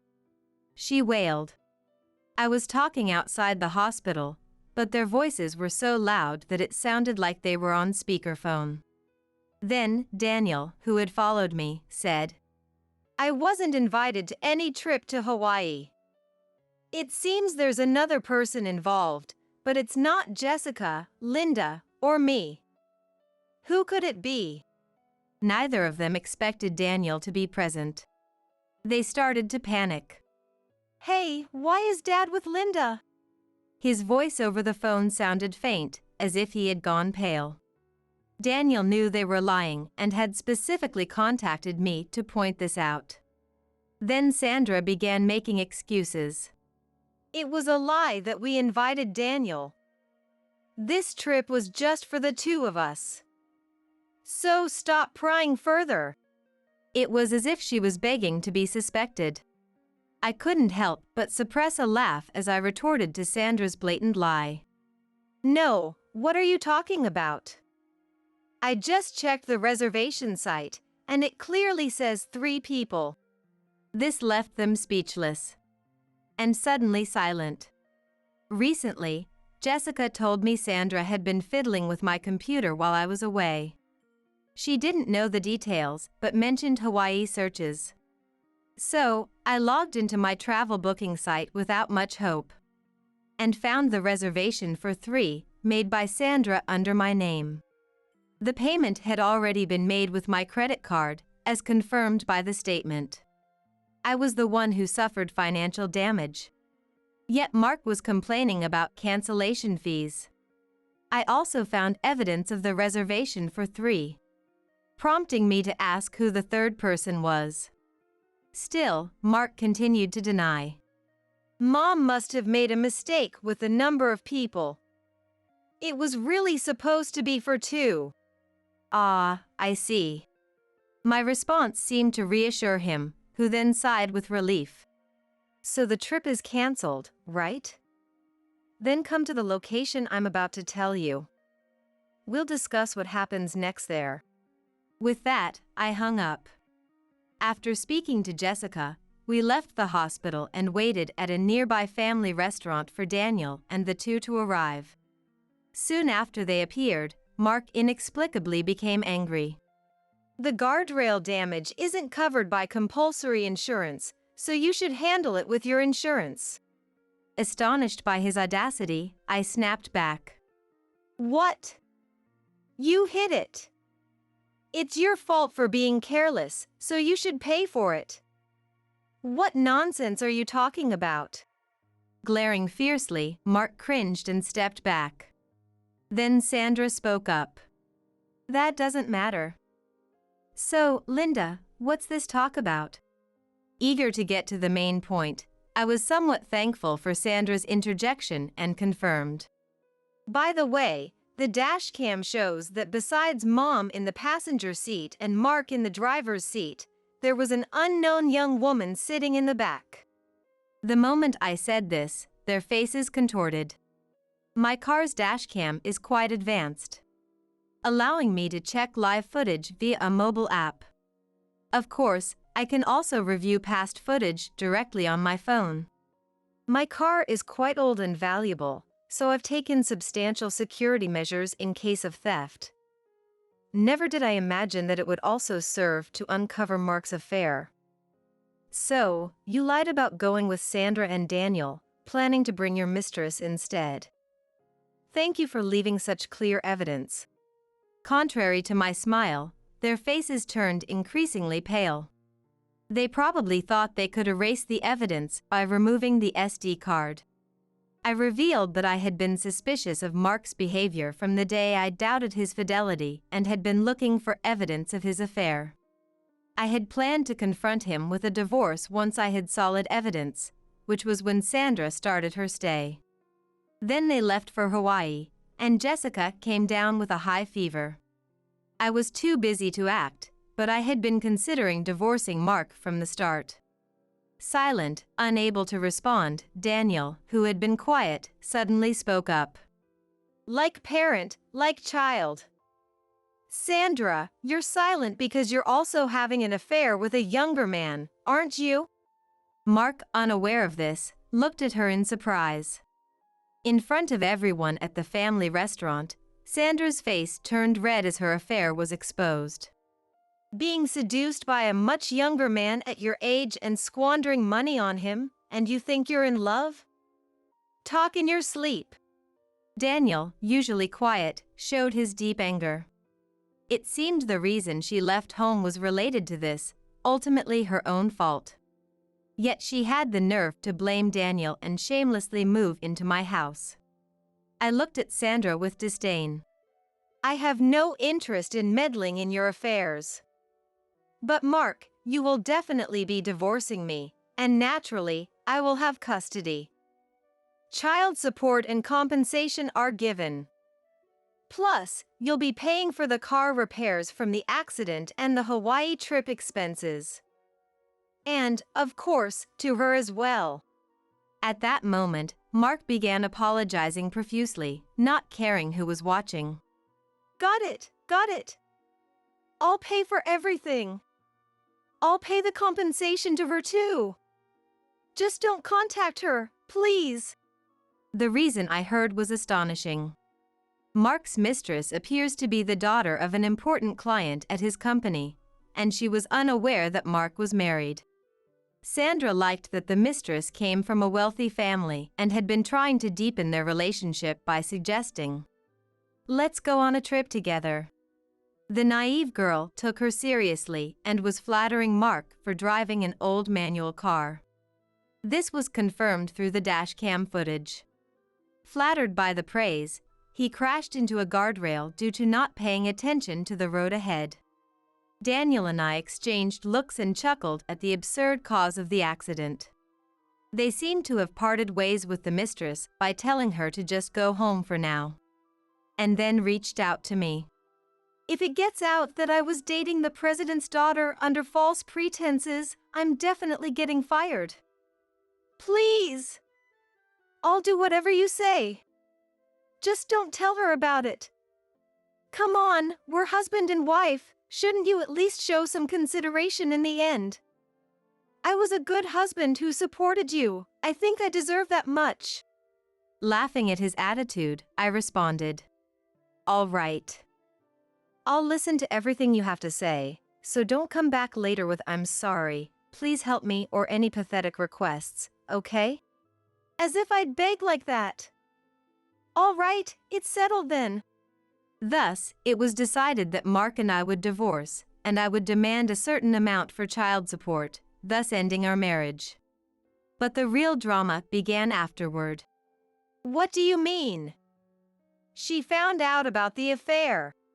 Some time after the divorce, Mark called me in agony. I realized I had forgotten to block his number, as he continued to complain. This is the worst. The president insists on apologizing to you, and he's furious at me. You broke the promise not to tell her, so give me back the money now. As I listened to Mark's rant, I wondered why I ever married such a person. Then, I decided to reveal a truth he hadn't anticipated. You know I'm a car enthusiast, right? And the president you mentioned runs an auto parts manufacturing company. I've been a regular customer there. I had your accident car repaired there. By chance, your mistress saw the car, screamed, and everything was exposed. See? I didn't break any promise. Is that so? Realizing this, Mark groaned. His mistress was a hard-working apprentice mechanic at her father's company. It was natural for her to be shocked when a woman unknown to her brought in the car her boyfriend had damaged for repairs. When asked, I simply stated the truth. My husband, well, ex-husband, crashed the car into a guardrail. The car is registered in my name, so I brought it in for repairs. The mistress guessed the rest, explained the situation to her father, and from there, the story reached his company. Her father was furious, saying, "What kind of upbringing allows a man to target my daughter while he has a wife? Am I going to lose everything? Kicked out of my home, no money, estranged by my dad, and only my troublesome mom left. Now I'm losing my job too." But it was all his own doing. If you had lived decently, this wouldn't have happened. Your actions are to blame. Take care, and don't ever contact me again. I made my point clear and hung up, ensuring to block his number this time, severing all ties with him for good. After some time, I received notification that my car had been repaired, and reluctantly, I learned about his current situation. Apparently, he was indeed fired from his company. Not just for misconduct, but also because it was discovered he had been embezzling company funds. Though offered the option to return the money for a mere demotion, Mark, burdened by a significant debt after paying me, had no such luxury. Thus, he left the company unceremoniously. Sandra remained wholly dependent on Mark. Given her age in the 60s, it wasn't feasible to force her to work, and with no money, they had no choice but to take care of each other at home. Now, they are cramped together in a cheap studio apartment. Naturally, Sandra and Daniel divorced, agreeing to Daniel's condition of no alimony in exchange for not pursuing compensation. However, this left them in severe poverty. Despite trying to save every day, Mark couldn't resist when Sandra ordered expensive delivery food, leading to a dispute that involved the police. Eventually, Sandra started working, taking a part-time job at a convenience store a few days a week. It's pitiful she has to work at her age, but in Sandra's case, it was a clear case of reaping what she sowed, garnering no sympathy. Though I've divorced Mark, my daily life continues as usual. I had been the primary breadwinner, and Jessica and I continued living in our home, so there was no change in our living environment. Interestingly, Jessica's grades improved slightly after being freed from his nagging, especially as she entered middle school, where her art grades were exceptional, expressing a desire to pursue an artistic career. As a parent, I simply respect my child's choices, no matter how challenging the path. There's no harm in letting her pursue her interests to her heart's content. Look! I won first place in the contest again. That's amazing. Jessica, you truly have a talent for art. I report our current situation like this during visits to Daniel, now in a facility. Though no longer my father-in-law post-divorce, we've continued interacting through Jessica. I'm endlessly grateful to Daniel for believing in me over his wife or son. I hope he lives a long and fulfilling life. Only what's for the family. When my daughter Grace said that, she pushed the steak away from me. At the same time, my son-in-law Robert started walking towards me. "Here, take this," Robert said, placing a package of instant ramen in front of me. The soup from inside spilled all over the table due to his rough handling. Huh? Seeing my puzzled look, Robert and Grace couldn't help but burst into laughter. Did you really think you'd be eating the same thing as us? How shameless can this old lady be? Their laughter made it harder and harder for me to breathe. It seemed I had reached my limit. I crouched down on the spot, gasping for breath. Then, someone put their arm around my shoulder. "Let's go home." Tentatively, I looked up to see it was undoubtedly my husband, Thomas. "Aren't we family? Did you say she isn't part of the family?" The anger in his voice was something I had never heard before, freezing everyone in place. "My name is Chloe. I am a 48-year-old housewife. I married Thomas 5 years ago and have since been living my days as a housewife. This is because he runs his own company and we are financially comfortable. But it wasn't just for financial reasons that I stopped working.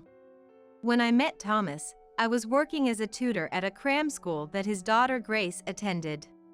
Grace was in middle school at the time, and despite attending cram school, her grades were not notably good.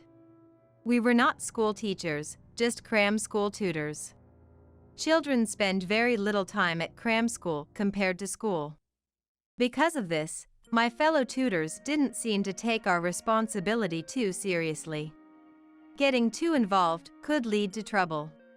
There were also quite a few parents who would complain about various things, so their behavior was somewhat understandable. At that time, I didn't know anything about her family situation. I just thought she was a student who hated studying. The students I taught were relatively good performers, which made me even more concerned about Grace. Feeling it was unfair to the parents paying high tuition fees without seeing results, I called in Thomas, a parent. I discussed Grace's efforts at the cram school and asked about her home environment.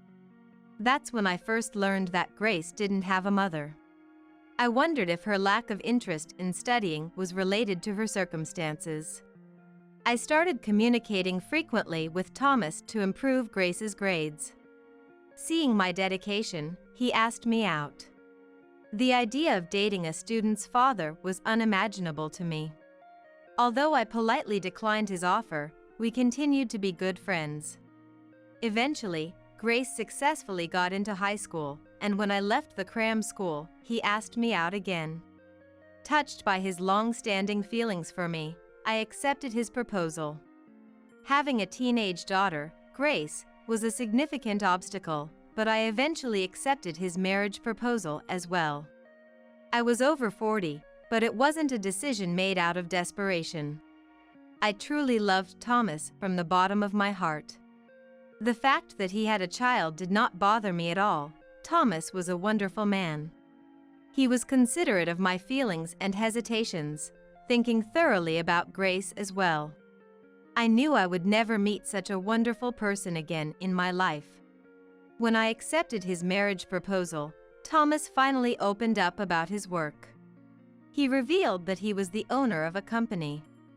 I was surprised by this fact, but I understood why Thomas had not mentioned it earlier. Given Grace's presence, he must have felt the need to be cautious.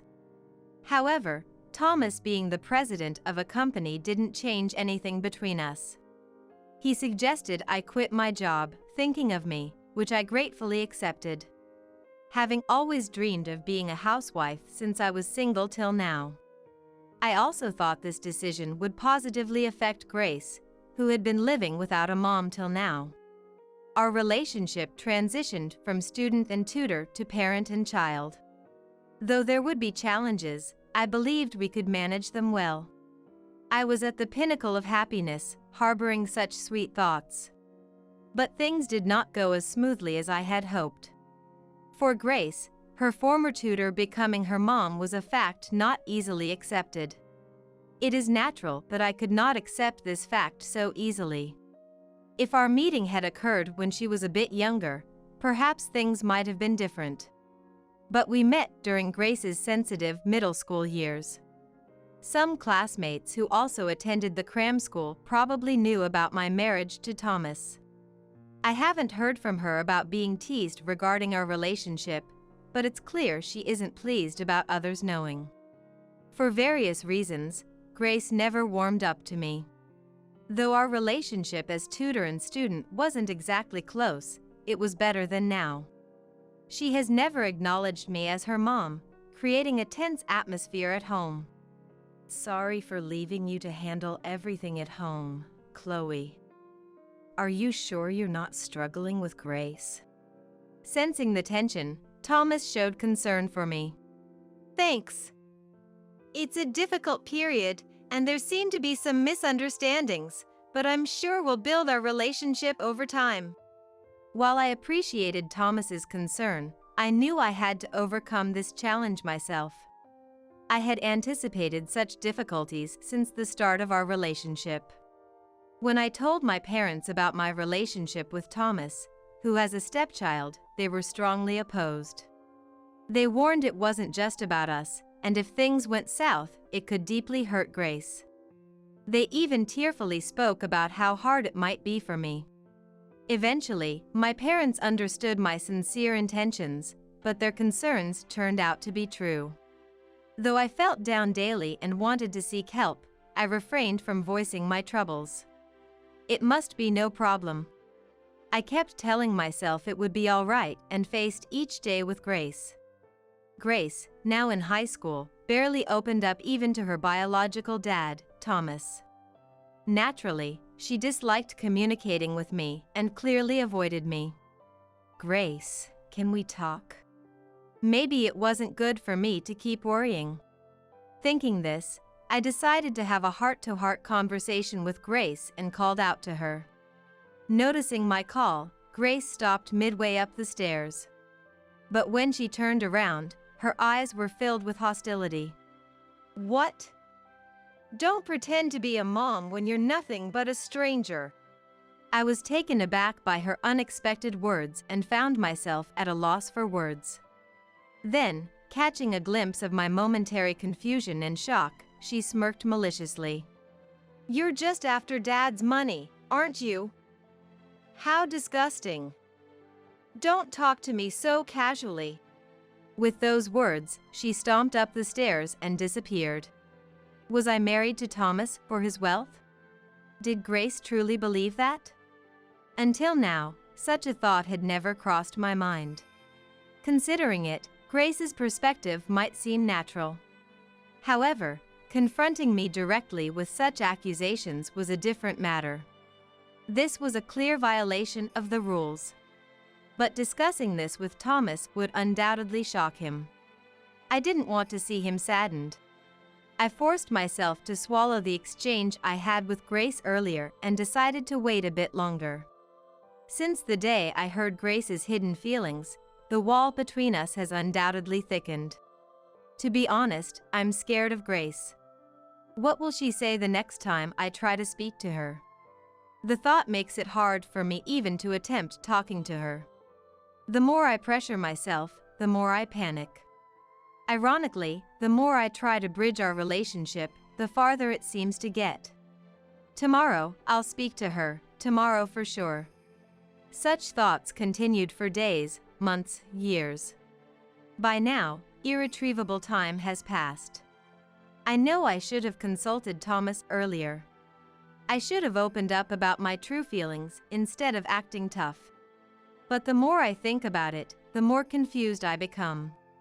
What if he blames me for the strained relationship with Grace? What if he dislikes me for being so pathetic? What if I'm branded a failure as Grace's mom and he leaves me? These worries have been suffocating me, and I've been carrying them alone. Before I knew it, Grace had graduated from college and became a PA. I'm aware that in today's world, it's common not to secure a full-time position and that many young people work in non-regular employment. However, I felt responsible. If I had communicated more frequently, could Grace's future have been different? Perhaps my various concerns negatively impacted Grace, leading to this outcome. Overwhelmed by regret and anxiety, I finally reached my limit one day. While preparing dinner as usual, I was suddenly struck by severe dizziness. Accompanied by a headache so intense I couldn't stand, I collapsed. The dishes on the table crashed to the floor, and the food fell on me. Covered in the meal I had made, I somehow managed to grab my cell phone. Feeling my life was in danger, I called an ambulance and was subsequently hospitalized. After some tests, I was diagnosed with a condition caused by stress and fatigue and was ordered to rest completely. Upon hearing from the hospital, Thomas rushed over from work, and I couldn't help but cry. Thankfully, there's nothing life-threatening. But you need to rest completely here. Also, if you have any worries or troubles, I want you to talk to me. Thomas spoke to me gently as I cried. Unable to hold back any longer, I opened up about my relationship with Grace. All the conflict and regret I had been harboring, my responsibilities as a mom. Thomas listened intently to my story, nodding sympathetically. After I finished, he hugged me on the bed and spoke. I'm really sorry for making you bear this alone. The issue with Grace isn't your fault, Chloe, it's mine. Don't worry, just focus on resting for now. While I was resting, Thomas spent a long time talking with Grace. He understood her struggles with having a new mom, but also pointed out that some things should never be said. After facing Grace, Thomas told me, if Grace doesn't change now, there's nothing more we can do. It's not about giving up, but I have plans, so don't worry. I trusted Thomas's words and tried to behave as naturally as possible from then on. I didn't feel a dramatic improvement in my relationship with Grace, but I believe she stopped being harsh to me as before. And so, the days went by until Grace was set to marry. Her partner was a man named Robert, 4 years older than her. Robert worked in the food and beverage industry and was the manager at Grace's part-time job. Though he looked a bit frivolous, he didn't seem like a bad person. After a few meetings, the two of them successfully registered their marriage. Thomas and I were delighted and celebrated their new beginning. Naturally, Grace would leave this house to live with Robert. Currently, we're renting a small apartment, but we plan to build a house eventually. I wonder if Robert earns quite well despite his youth. While pondering such carefree thoughts, I couldn't help but wish for the young couple's happiness. However, the situation gradually started to look dubious from that conversation onward. Soon, we're thinking of building a house, but could we borrow some money for the down payment? Grace asked us during her visit alone. Apparently, Robert has savings for their new home, but using most of it now seemed risky to them. The housing company had set a higher than expected down payment, and they were at a loss. Wouldn't it be troublesome if we end up with zero savings when we have children? Grace laid out a seemingly reasonable explanation to Thomas. Thomas couldn't refuse Grace's request. I'll lend you the money this time, but live within your means. There's no need for Robert to rush, he's still young. I felt a bit uneasy about Thomas's decision, but it wasn't my place to say anything. Grace appeared overly pleased with Thomas's response, thanking him exaggeratedly before leaving to report back to Robert. Perhaps Thomas noticed my dissatisfaction, as he then placed his hand on my shoulder and said, "Don't worry, it won't inconvenience you. I'll make decisions while keeping an eye on things." I could only nod silently to Thomas's words. Months later, Grace and Robert's new home was completed. The construction was quick, and as soon as Thomas agreed to help financially, Robert immediately proceeded with the new house's contract. When the house was finished, Grace contacted Thomas to celebrate the completion with a meal. Thomas, showing me some photos attached to Grace's message, said cheerfully. It's amazing how such a fine house can be built in such a short time. You haven't talked much with Robert, have you, Chloe? Despite everything, maybe this is a good chance to have a proper chat with Grace. To be honest, I'm still scared of Grace. The feelings that sprouted on that day towards her, who was supposed to be my daughter, have not faded. Yet, I couldn't possibly spoil this joyous occasion. You're right. They look so happy together in this photo, I replied, observing Thomas's joyful expression while desperately hiding my fear. Everything will be fine. She must have changed, having Robert as her partner. Despite everything, we are a family, as Thomas said. With him by my side, there's nothing to worry about. I reassured myself and awaited the promised day. On the day of our meeting with Grace and her family. Shall we get going? Prompted by Thomas, I snapped back to reality. As the day approached, I found myself unable to sleep well.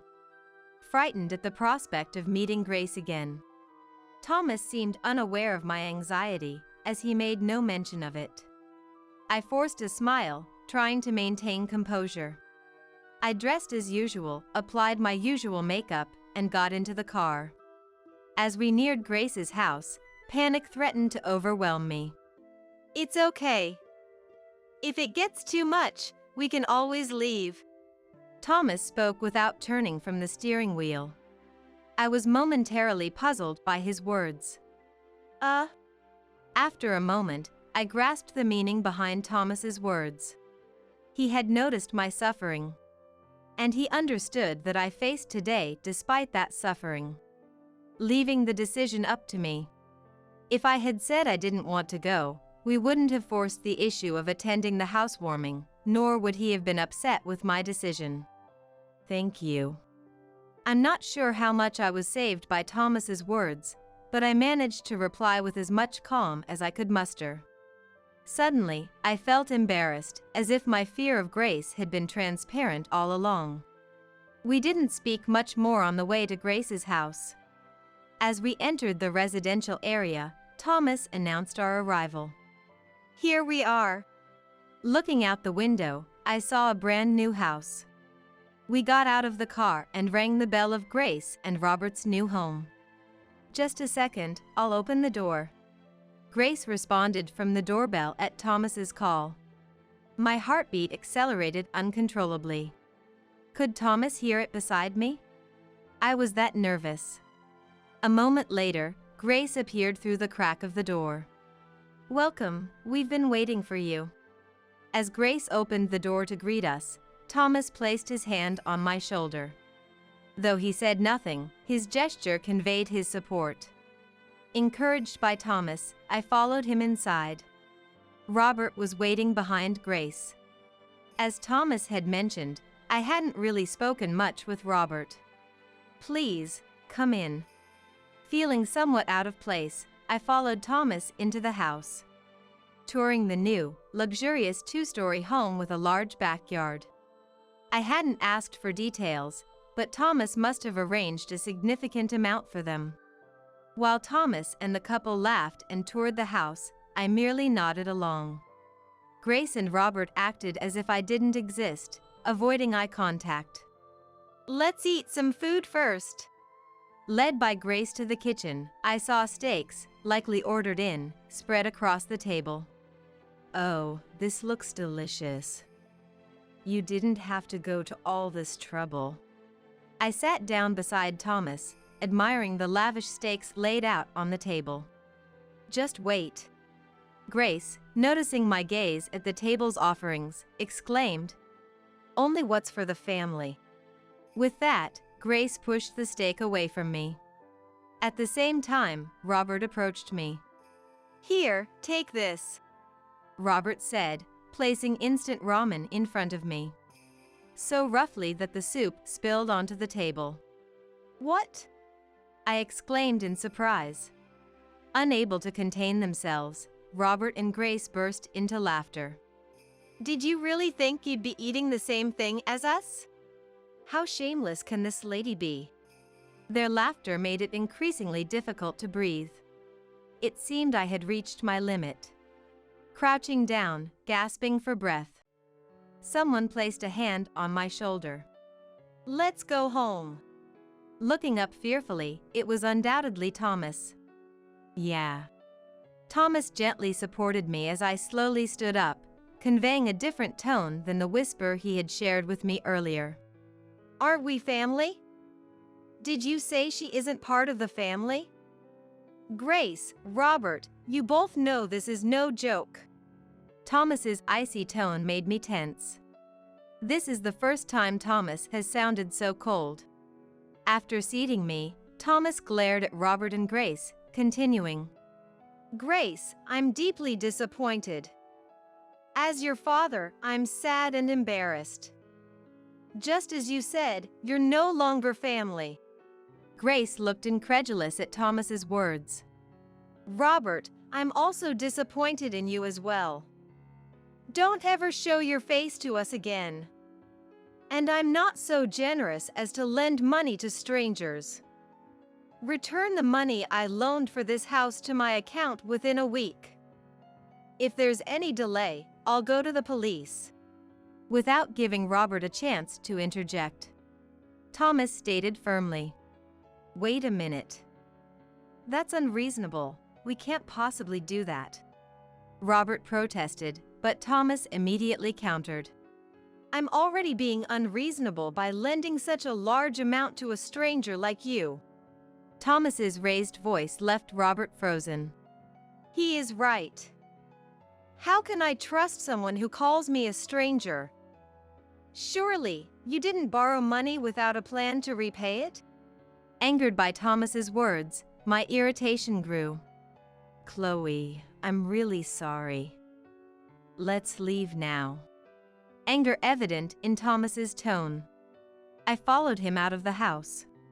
Thomas's firm stance left me speechless with surprise. As the car started, Thomas sighed deeply and began to speak. I was wrong. I'm really sorry for putting you through that. Are you hungry? Let's start over and grab something to eat together. After apologizing to me repeatedly, Thomas drove us to a place he said had delicious steak. I just nodded, unable to say anything. The steakhouse we arrived at looked fancy from the outside. Sensing my mixed feelings, Thomas quietly continued to eat his steak without making a fuss. The steak was as delicious as Thomas had said, and I was surprised at myself for being able to enjoy it after being so shocked earlier. Watching me eat, Thomas smiled contentedly. Gradually, I became more at ease, and could confidently say that he would never betray me. When we got home, Thomas's cell phone had a ton of missed calls, all from Robert and Grace. Thomas called Robert to give him the account details for the debt repayment. My mind won't change. I don't plan to interfere with Grace now that she's a stranger to us, but someone with your immature thoughts can't possibly run their own store. Give up your foolish dream and pay off your debt. After delivering that message, Thomas hung up. I did what I could for now. Still, I've really put you through a lot, haven't I? I had thought that Thomas's earlier actions weren't his true feelings. However, it turned out that everything he said was sincere. The decision to cut ties with Grace and to have Robert repay the money lent for their new house was unwavering. As his wife, I was happy, but I couldn't wholeheartedly celebrate cutting off ties with our own daughter. Grace is an adult now. She made her choices and led herself to this outcome. Perhaps you can somewhat agree with this reasoning. It's for her sake, too. Moved by Thomas's actions, I found myself tearing up. He gently smiled and embraced me. The phone call to Robert seemed to have been the final straw, prompting Grace to come to our house that day. Grace always acted confident in front of me, but now there was no sign of that confidence. Her expression was filled with panic and confusion. Dad, please, let me talk. Although I let Grace into the house, Thomas refused to speak with her at all. I almost ended up saying, "At least let her talk." Due to Thomas's stubbornness. Unable to stand seeing Grace cry in front of us, Thomas finally spoke up. "Did you come here alone? Where's Robert?" Relieved by Thomas's words, Grace managed to speak through her sobs. "Dad said never to show my face again." Thomas sighed deeply and continued. "Do you have any idea how much pain Mom has gone through because of you? Dad has been lenient until now. But what you did today is absolutely unforgivable." Tears streamed down Grace's face as she remained silent, looking down. "Sure, you and Mom might not be blood related. But even so, what has Mom ever done to you? Has she ever treated you like you weren't her own? Has she not shown you love?" Tears started to fill Thomas's eyes as well. "Mom has been patient all this time, and that's why we've managed to keep going. But it's over now. If I had to choose between you and Mom, I wouldn't hesitate to choose Mom." I was taken aback by his words. Thomas loved me that deeply. "What you do with Robert from here on out is up to you. We're not going to forgive you guys. Understand? Then you should leave for today." Thomas stood up as if to say the conversation was over. Grace desperately tried to stop him, but it was futile. Not knowing what else to say to Grace, I followed Thomas. For a while, I could hear Grace's sobbing from the room. But eventually, Grace must have given up, realizing there was no point in staying any longer, and quietly left the house. She would probably never return to this house again. In the end, Grace had been deceived by Robert. Robert had counted on Thomas's money to open his own shop. It seemed he started dating Grace just for fun, but decided to marry her once he found out her dad was wealthy. Now cut off by Thomas and burdened with a huge debt, he had no reason to stay with Grace. Angry about our confrontation, Robert took out all his frustrations on Grace. Grace must have been shocked to learn that he never truly loved her. Without waiting for Grace's response, Robert forcefully ended their marriage. Fearing that Thomas might actually call the police, Robert desperately gathered money and even took on more debt from various places. Of course, he immediately sold the new house to pay off his debts. It's none of our business anymore, but opening his own shop is now a distant dream. Robert ruined himself by trying to use others. Ironically, Grace had thought I married Thomas for his money.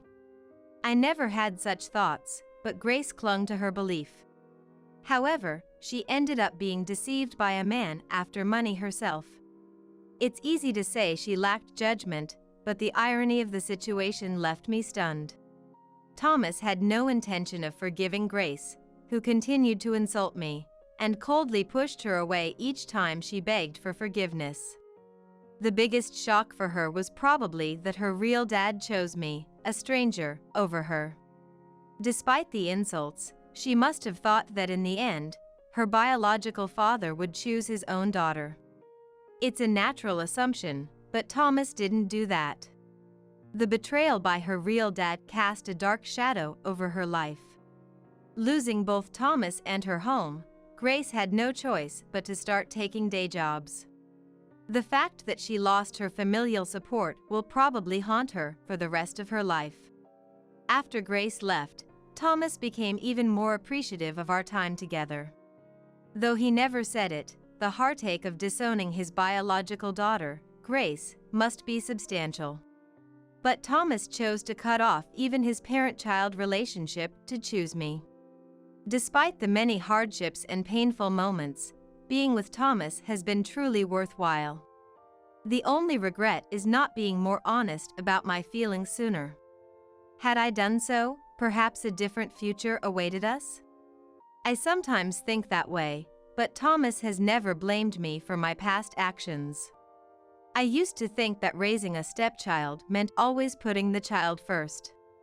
It might be the norm, but I was truly fortunate. While cherishing Grace, he ultimately weighed his relationship with me as an individual. Cherishing the value of his decision, I am living happily.